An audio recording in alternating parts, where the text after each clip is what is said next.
stories.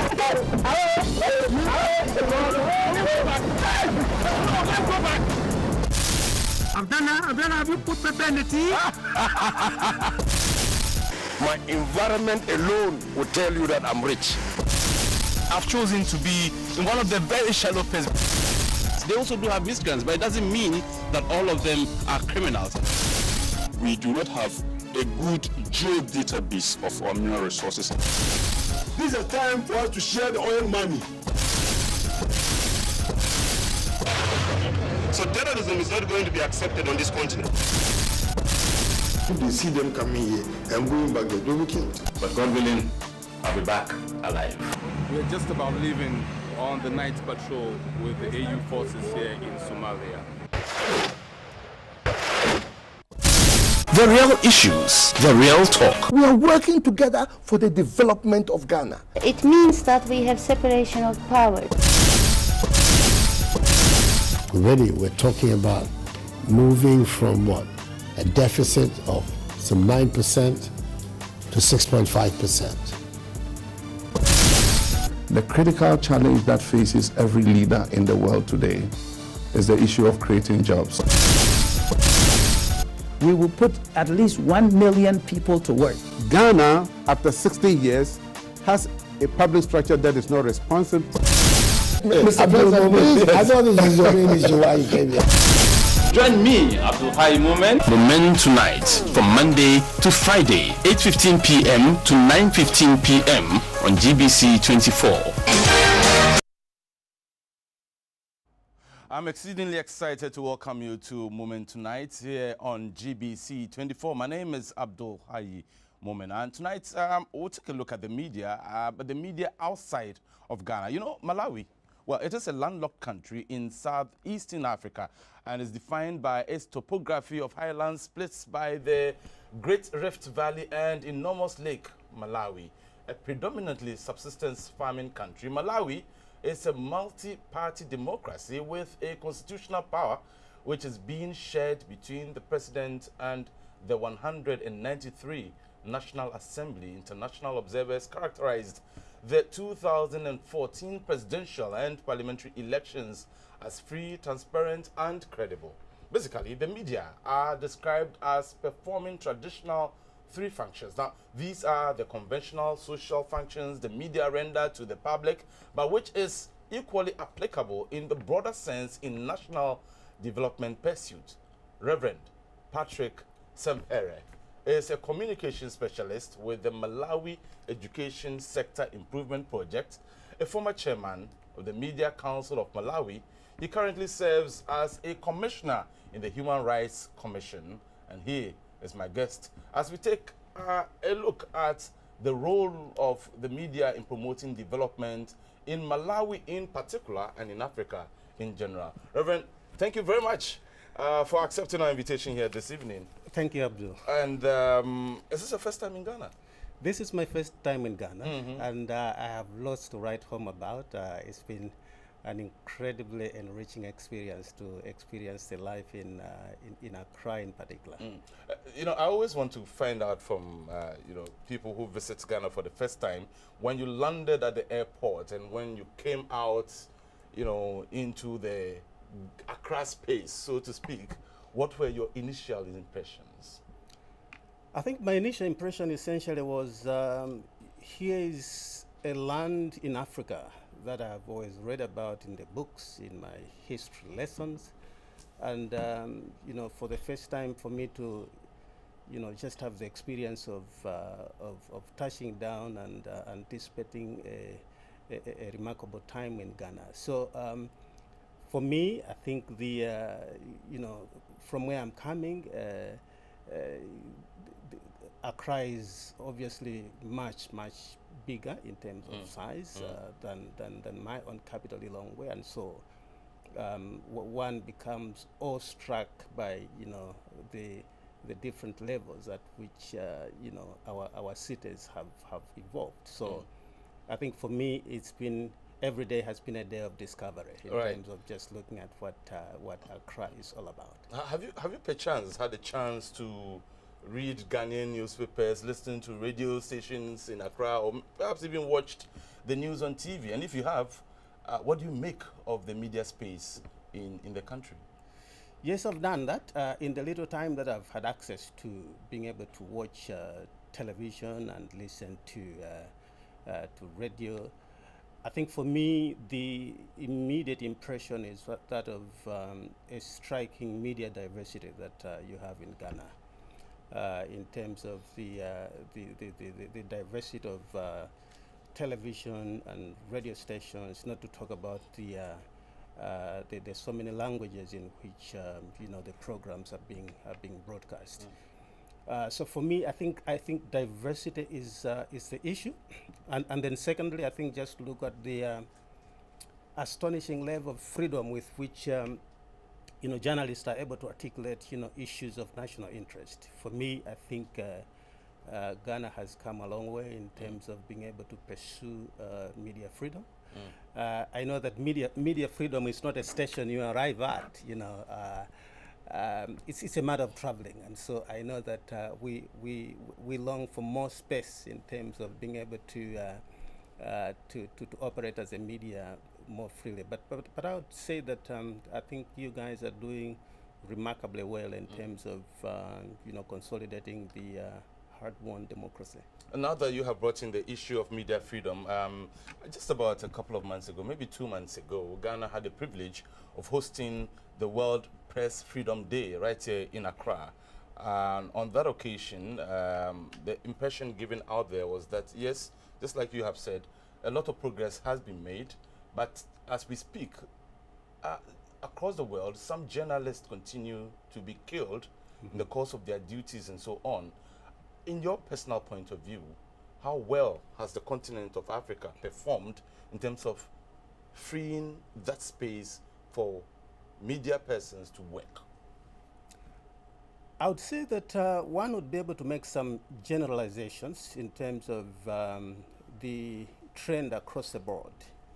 One would say that Africa has made some gains when you think, in terms of the number of countries that are able to articulate media freedom. I'm thinking of countries that have transitioned from, single-party politics to multi-party politics, where freedom of the press is more prevalent than perhaps before. I can cite the situation of Malawi, where during the one-party regime, freedom of the press was not something you could talk about. But the fact that right now in the multi-party era, journalists are able to write and to speak about issues of national interest with some good measure of freedom. The flip side of it is that I think we need to think about media freedom as a byproduct of democracy itself. And so I do see that most of the challenges that we're facing as Africa, those challenges are a result of the democratization of the media itself. Because one must appreciate that, for instance, in countries where you only had one radio station or maybe just one state-controlled TV station, and then all of a sudden you have multiple players on the ground, it's obvious that even the journalists themselves will hinder their own progress because of being locked in a past where freedom was not available.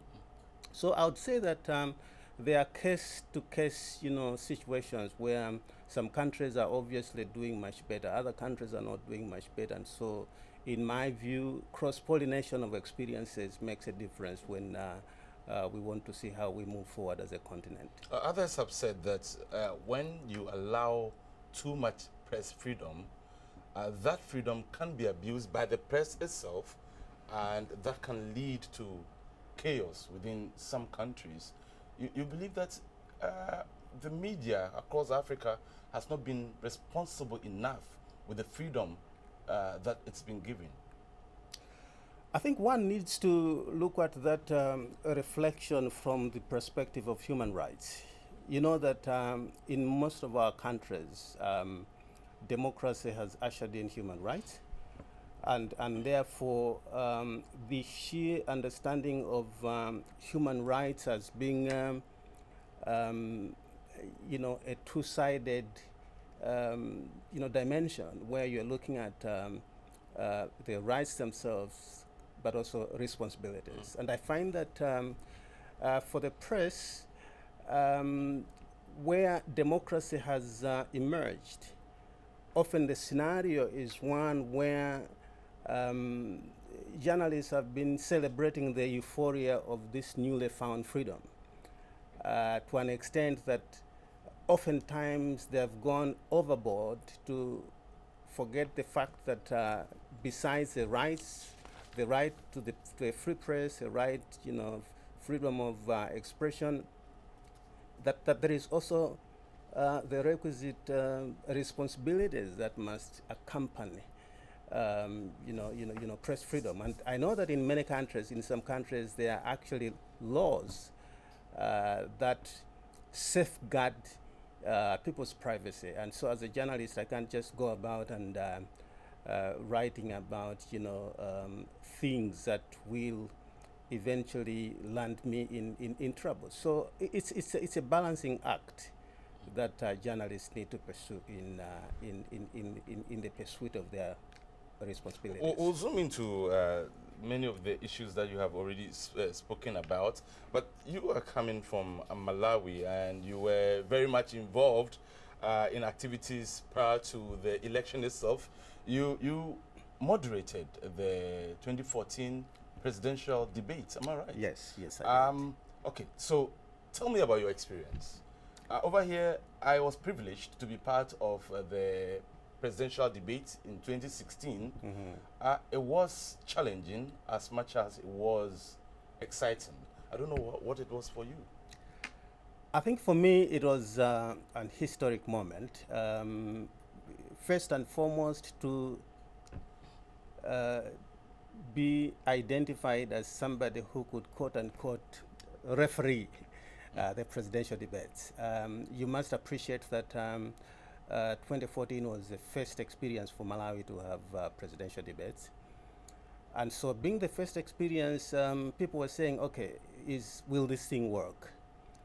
Let's experiment and find out how this works. And so to know that you have been identified to undertake that extremely challenging task, you know, on behalf of the whole nation was not easy for me.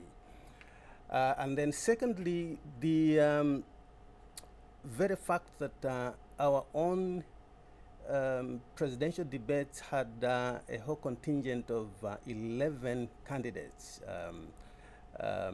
You know, now you are talking of 11 candidates within 2 hours having to debate on,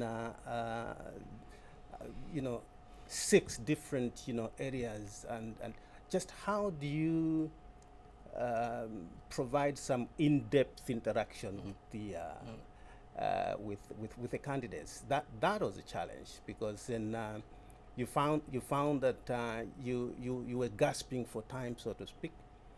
But at the same time, you find that you know, the candidates were excited. They wanted to dish out more in terms of their manifestos and issues that they would want to undertake. But you know, you had to stop them at a certain point to just ensure that you know, we are bound by the time. But perhaps more exciting for me was the fact that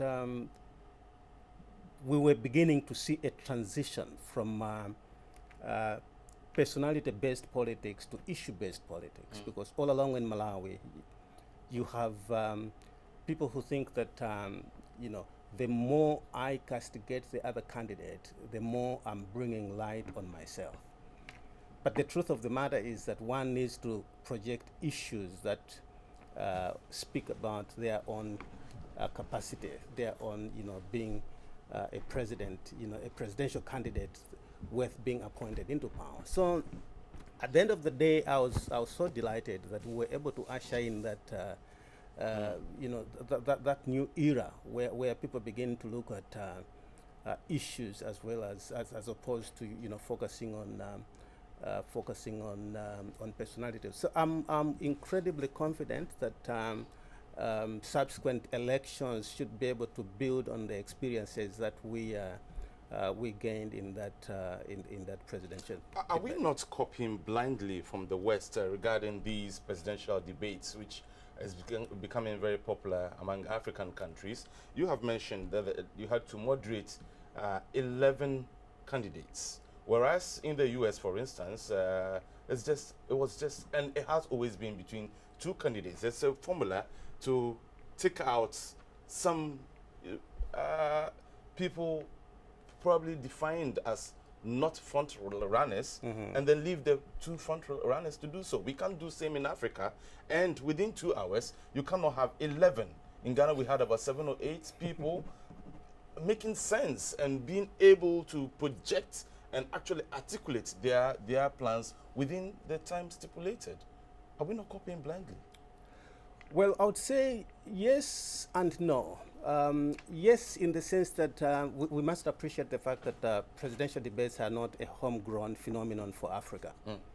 And so we need to be careful in the manner in which we are, transposing, a practice that has originated in the West, into the African context.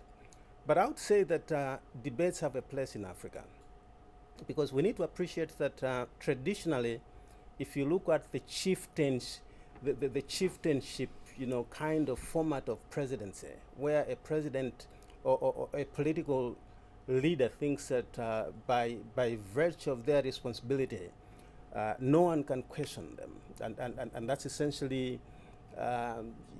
what emerges in the single party politics, where autocratic rule is the order of the day.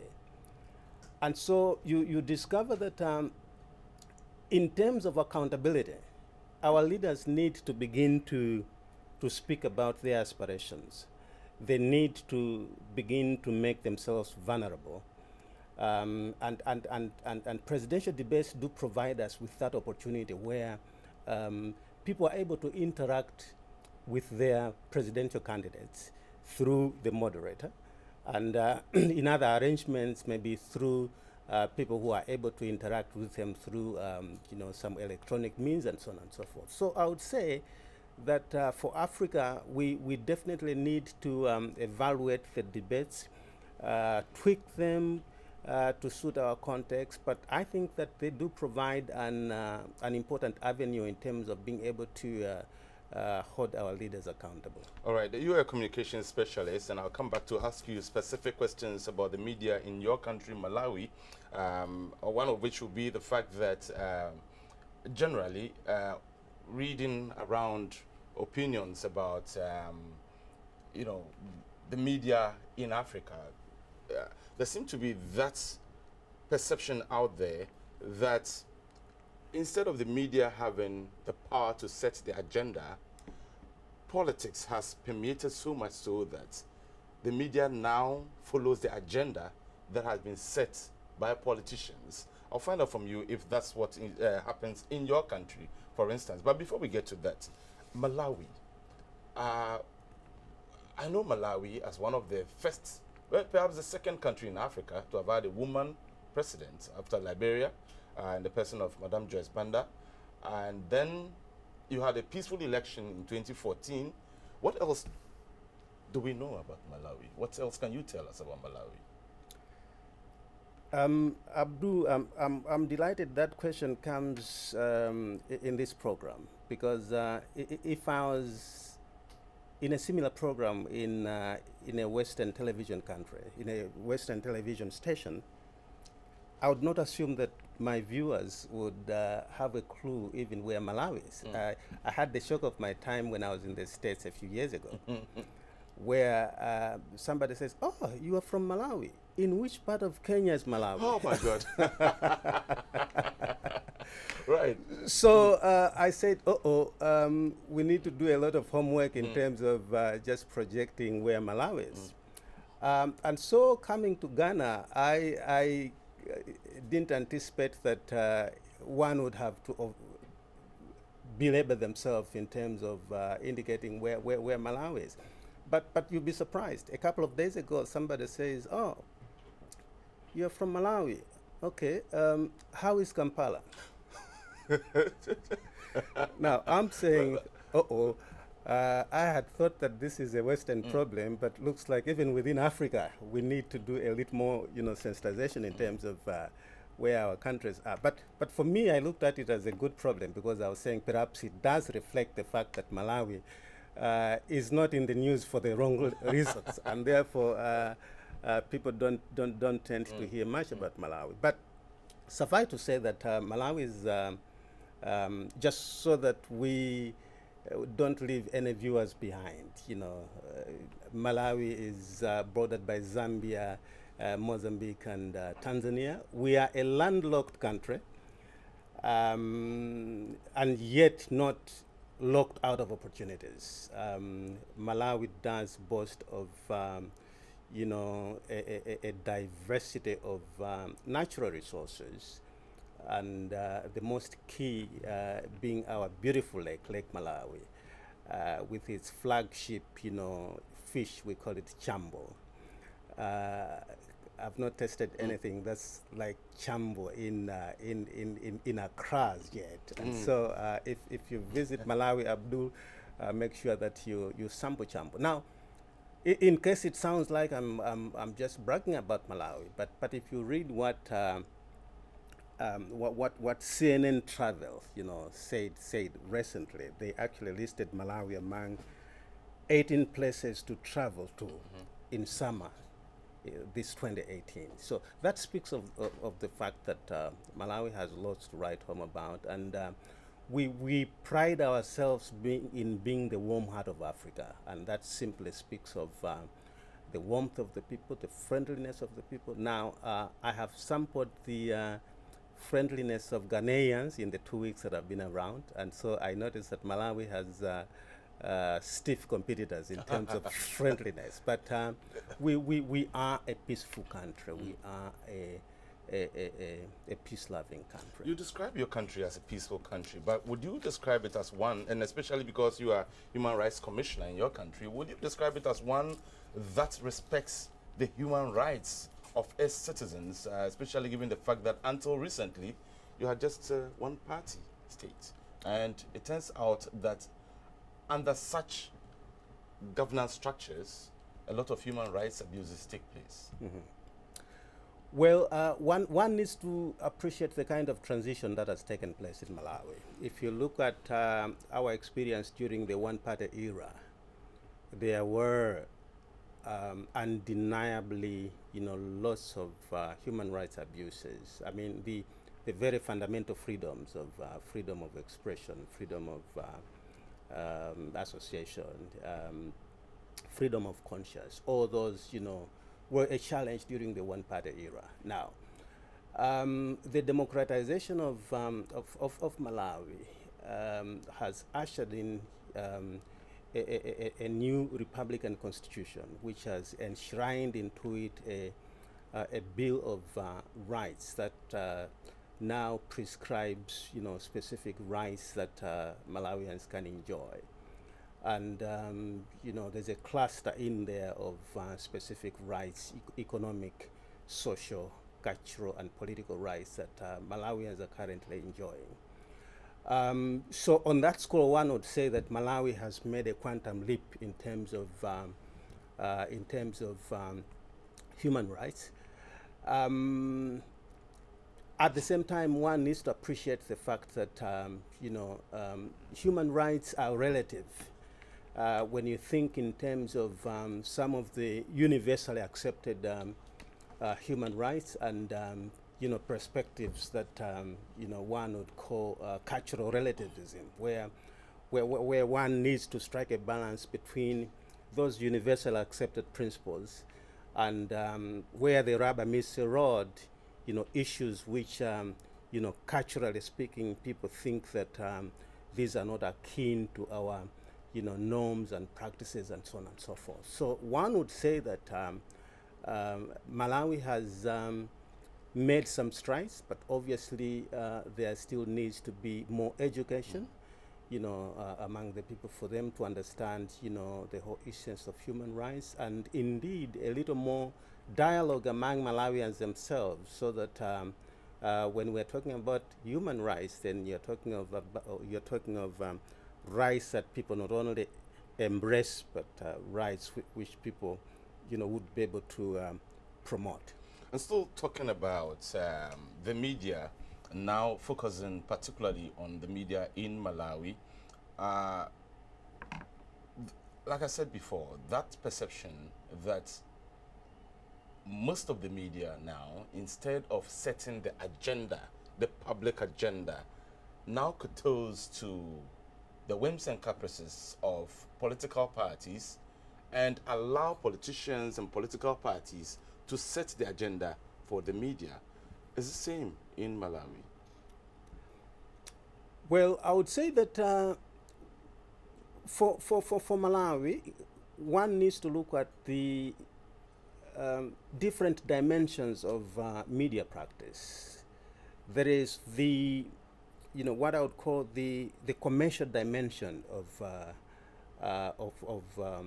the media industry, where for a newspaper, for instance, for them to sell, the headline matters. So the front page story matters. And as is the case in most countries, politics is what seems to sell because of the sheer dynamic nature of politics, the fact that on a day-to-day basis you have new developments. More so if you have elections, coming, it means that you have things developing so fast. And therefore, politics finds itself, in the front page, without you having to pursue it. So for me, that commercial dimension is a real big issue. Developmental news would hardly sell if you compare the sensational nature of politics. So I would say that on that score, you'd be right to say that politicians seem to be setting the agenda. However, the flip side is true when you come to consider the fact that journalists have the capacity to be able to set the agenda, even within the context of politics, in terms of holding those same politicians accountable. If, for instance, during an election, there is an anomaly, there is a malpractice that Party X, has been engaged in, and journalists are able to expose that. For me, it's not politicians setting the agenda. It's journalists setting the agenda so that the general public are able to see some of the shady deals that a particular politician has been undertaking.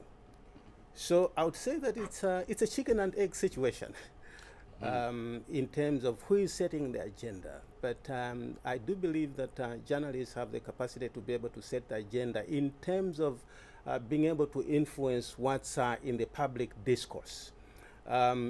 You find you go into a minibus, you go into a taxi, the kind of conversation there is triggered by what somebody has written in the newspaper, what they have heard on television, what they have heard on the radio, and so on and so forth. So I would say that there's a lot that journalists are doing, they can do in terms of setting the agenda. But you speak about headlines and the angle of sensationalizing headlines. What's your view on sensationalism, especially given the fact that in journalism, one is not supposed to quote, tell a lie, or exaggerate the situation. But you find headlines that tend to have nothing whatsoever to do with the main story. You support this? Well, for me, I think that's in the realm of media ethics. I believe that a responsible editor, needs to ensure that there is harmony between the headline and the rest of the story. Now, to sensationalize a headline just for purposes of selling a newspaper, for me is bad media ethics. Obviously, the headline needs to be catchy. Now, it's one thing to be catchy, and it's yet another to be sensational. You can be catchy without necessarily being sensational, and in my view, it only calls for creativity on the part of the editors to ensure that you know, a particular headline is attractive enough for somebody to be excited to buy the newspaper. So sensationalism, in my view, means that what you want to do is to put undue emotion on an issue, and as a reader of that particular publication, I look at the headline, I become attracted by the newspaper, read the rest of the story. The disappointment that, you know, that leaves me, you know, has long-term effects in terms of how I value and the kind of respect Let me share my experience with you. Very short one. I bought a newspaper because of the headline. The headline said, Miss Ghana raped, and there had been a beauty pageant organized not long. So when I saw Miss Ghana raped, I thought, well, that's the beauty pageant. I mean, the beauty queen has been raped. That was big news for me. Right. I bought the newspaper, and then the story says, some woman in a certain village here in Ghana, alias Miss Ghana, had been raped. Oh. I felt I had been deceived into buying that newspaper. And this is exactly the sort of journalism that many African media houses have been accused of practicing. For me, I think that's where, as a media industry, we need to have strong media network institutions, organizations. In Malawi, for instance, we do have the Media Council of Malawi, which was founded, you know, on the premise of promoting media ethics. Now, when things like those happen, if you look at other professions, lawyers, for instance, doctors or accountants, they do have a body that ensures that there is professional integrity in the manner in which, you know, practitioners are able to conduct themselves.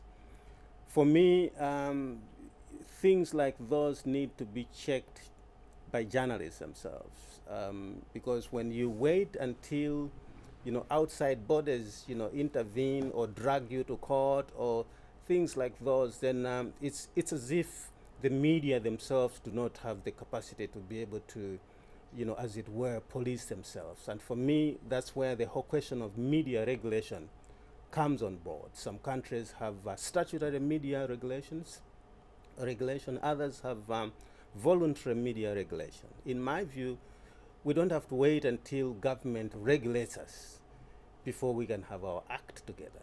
And you are Commissioner for Human Rights in your country, and talking about media regulation, would that not amount to curtailing the freedom of the press, which we talked about at the beginning of this conversation? For instance, in Ghana, we have the National Media Commission, which is responsible for regulating the media and insulating state media from you know, governmental control and all that. But recently, the National Media Commission in Ghana was sent to court by private media because it proposed to have content regulated in some way, and the Media Commission lost in that lawsuit.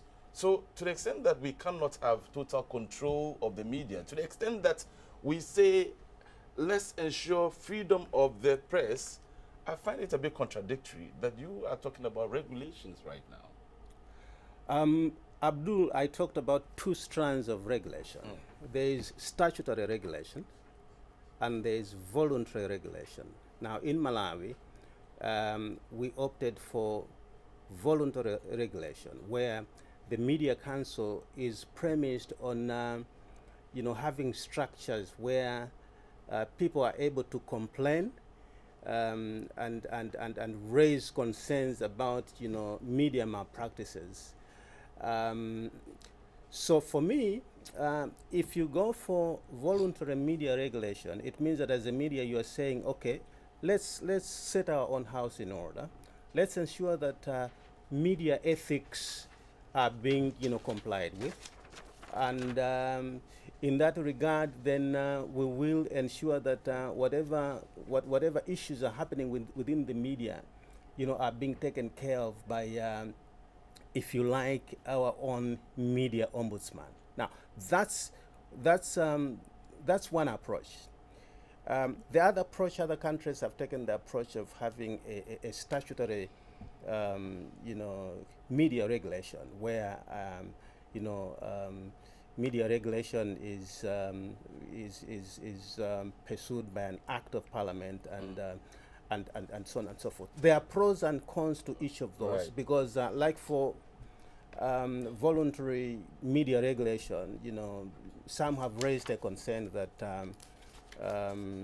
that kind of regulation does not have much teeth, to bite, Right, and the process takes long, and so on and so forth. But I strongly believe that, like other professions which regulate themselves, it's possible for the media to be responsible enough, to be mature enough, to be able to deal with its own things, and whatever exceeds the control of the media, the courts are still available to deal with issues which a person feels, well, this matter for me is beyond just calling upon the media. I would like us to talk about the education sector improvement project in Malawi shortly, but social media. I have been to one or two countries where there's no absolute access to social media, because those countries identify social media as a source of confusion or possible creation of, if you like, chaos, and therefore they have regulated and not given absolute access to social media in some countries. How active is social media in Malawi? Well, Malawi is extremely active in terms of social media. We do have several platforms that are being utilized. You have Facebook, Twitter, WhatsApp, name it. You do have media houses that, apart from the traditional platforms of radio, television, or newspaper, do also have online, publications.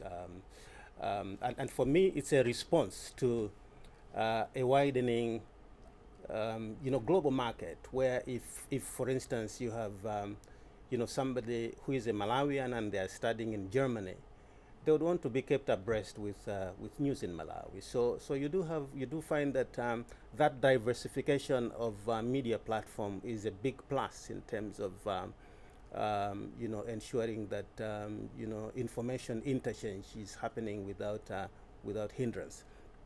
At the same time, it poses challenges in terms of how do you regulate? Talking about regulation, how do you regulate social media? If somebody sitting in Vancouver, decides to begin an online Malawi publication, and they decide to thrive on fake news, just how do you bring them to book?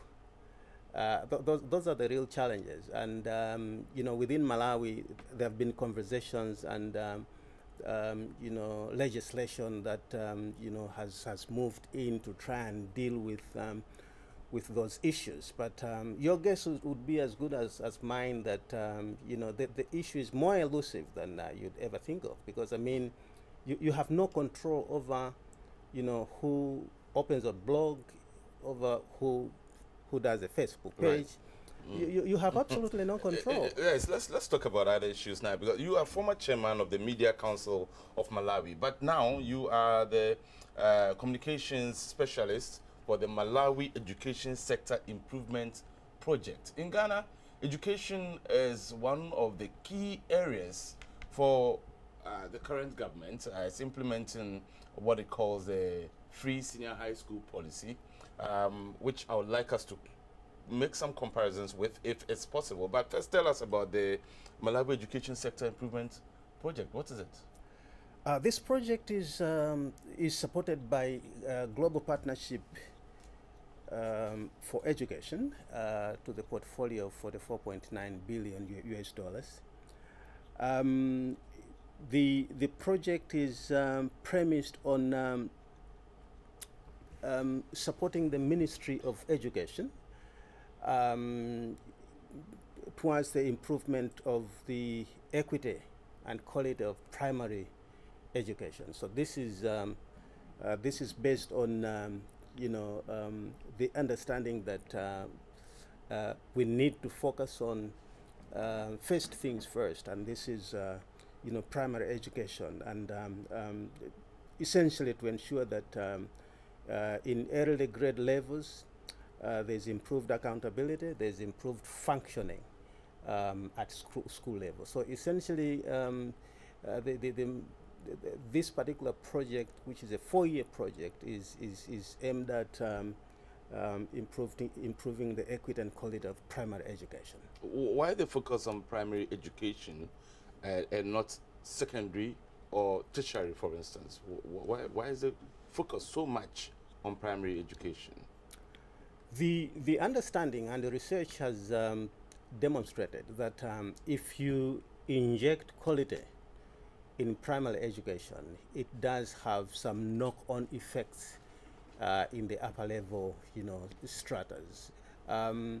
If there's quality primary education, you rest assured that the harvest that goes into secondary education would be good quality, and beyond that, those that are able to get into university would be students that have had a foundational quality education that will make a difference all the way as they progress. So that's not to say that secondary education or university education is ignored by government, but there are other projects that also touch on those other levels. But this particular one is strictly speaking focused on basic education, primary education, and also just ensuring that besides lower primary,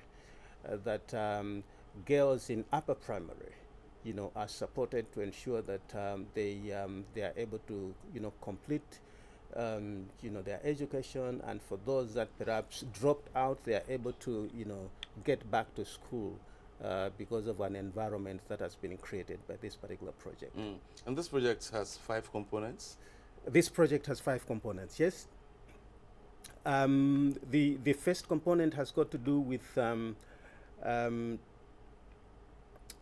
looking at performance-based school improvement grants, and these are grants that are provided to schools based on the way that they are able to perform, so that there is promotion, there is a retention of children, of learners, and so there's training that's provided for, construction of learning shelters and other supportive services. The second component, has got to do with improving equity for the most disadvantaged, including girls, and this particular component that looks at the issue of construction of school blocks, toilets and water points, to just ensure that girls, find the school environment, more user-friendly. The third component has got to do with improving learning outcomes and accountability and cost effectiveness at school level. The focus there is that of enhancing school leadership program, school data collection, as well as improving community involvement in the school management. The fourth component is what is called the variable part. Now, the variable part has got to do with disbursement of resources that's dependent on conditions that are met by the Ministry of Education. So the ministry has some indicators that they need to satisfy, and then resources are injected into the ministry. The last component is that of project management and sector program support and coordination, which essentially is a facility that coordinates and facilitates the smooth running of all those components. So that's what we're seeing in this particular project. So as we prepare to bring down the curtains on the program, let's look at how so far this has contributed to the quality of education in Malawi. And moving forward, we've always been having conversations about sustainability in Africa, that we come up with very beautiful programs, very beautiful projects. And after a few years, when the donors get financially tired, we are unable to continue. How sustainable is this? I would say that we are beginning to see hope on the horizon for Malawi. I recently had a tour of all the districts that have been implementing this particular project. And something that immediately strikes you is a level of ownership that you find in the communities with regard to this particular project. Communities have embraced it as their own project. And for me, that's something that we've missed in so many projects, where a project has been injected into the community and people think, well, this is a donor-funded thing. We will watch from the terraces, and then the project finishes and nothing continues. So for me, community participation is exceptional. And then secondly, the fact that we're beginning to see a reduction in the levels of, in dropout rates, the fact that we're beginning to see improvements in retention of learners, improvement in retention of girls, scenarios where, schools where previously girls would not be keen to go back to school because of the fact that, the school does not have, sanitary provision for them. But now you do have specific structures that are being put in place to ensure that girls feel this is a safe haven for them. For me, I'm seeing that this is a good direction. Right. And just before go, Reverend, I have been looking at my phone, getting many messages on WhatsApp. But what I see, most of them asking me to ask you, is about the press freedom aspect that we're talking about. And they said I should ask you the wages of journalists in Malawi, and what you make of how much money journalists are paid generally in Africa, and if that contributes to perhaps the fact that journalists allow others to set the agenda instead of setting their own media agenda. That one is an important question, because when you think about the reflections that various media bodies have made in Malawi, the issue of low salaries for journalists has come as a top issue that would often tempt a journalist from acting ethically. So it's a matter that is being addressed in Malawi. I remember a point, when I was chairperson of the Media Council of Malawi, where we had some interface with media owners to say, look, this doesn't read well. We need to do something. So it's work in progress, I must say, for Malawi. One needs to understand the fact that improving the wages of journalists is a byproduct of productivity for the media institution in question. If the media house is not making good profit margins, then that has a negative impact on the manner in which they would be able to increase salaries, not just for the journalists, because journalists are only part of this larger body of workforce that each particular institution does encompass. So I must say that that's work in progress. We are not there yet, but media houses have been sensitized sufficiently for them to pay very serious attention to paying their journalists well. Reverend, this is where we have to bring down the curtains. We've run out of time. Thank you very much for accepting our invitation here. We've been speaking with Reverend Patrick Semphere. He is the communication specialist of the Malawi Education Sector Improvement Project and former chairman of the Media Council of Malawi and commissioner for Malawi Human Rights Commissioner. We've been having a conversation with him generally about the media in Africa and specifically in Malawi. We've also been talking about the education sector improvement project which is being implemented in Malawi and which Reverend has a direct role to play in. Thank you very much once again for coming. When are you going back to Malawi? I go back on Tuesday next week. Wow, you still have a whole week. Yes, is it a whole week? Today's well, just a few days. Yeah, a few days. Just a few days. Yes, but I hope you do enjoy the rest of your stay. Thank you. And we'll see you again sometime, maybe even in Malawi, and then we'll get to see some of these projects, especially within the education sector that we talked about, and also to observe how the media works in Malawi. Thank you very much, Reverend. Thank you very much for being a part of the show. We'll see you again tomorrow when we bring you another edition of Moomen Tonight. Have a very good night. Bye-bye.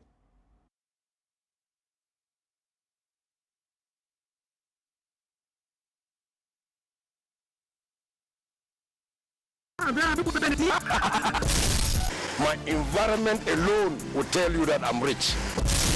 I've chosen to be in one of the very shallow pits. They also do have miscreants, but it doesn't mean that all of them are criminals. We do not have a good geodatabase of our mineral resources. This is a time for us to share the oil money. So terrorism is not going to be accepted on this continent. If they see them coming here and going back there, they'll be killed. But God willing, I'll be back alive. We're just about leaving on the night patrol with the AU forces here in Somalia. The real issues, the real talk. We are working together for the development of Ghana. It means that we have separation of powers. Already we're talking about moving from what? A deficit of some 9% to 6.5%. The critical challenge that faces every leader in the world today is the issue of creating jobs. We will put at least 1 million people to work. Ghana, after 60 years, has a public structure that is not responsive. Mr. President, I thought this is your main issue why you came here. Join me, Abdul Moomen, Moomen Tonight, from Monday to Friday, 8:15 p.m. to 9:15 p.m. on GBC 24.